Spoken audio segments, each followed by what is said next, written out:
निर्वाचन आचरण उल्लंघन अभियोग में देवाशीष को नोटिस 48 घंटा मध्य जवाब रखा निर्देश। तेरे जदि ये वीडियो सब देखा चाहते चैनल को सब्सक्राइब कर दिंतु एवं पाखरे आसुवा बेल आइकन को प्रेस कर दिंतु।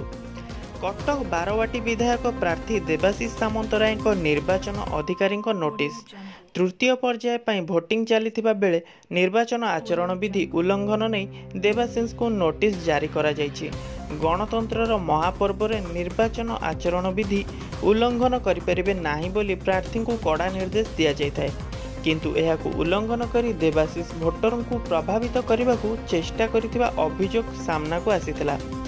तृतीय पर्याय निर्वाचन पर गत 21 तारिख संध्यारू निर्वाचन प्रचार बंद करा जायथिला, किंतु देवाशीष गतकाली सोशल मीडिया प्लेटफॉर्म फेसबुक रे एक मेसेज जारी करी भोटर को प्रभावित करने को चेष्टा करथिबा अभियोग सामना को आसीथिला, जार जांच करी निर्वाचन कमिशन देवाशीष को नोटिस जारी करिसंती।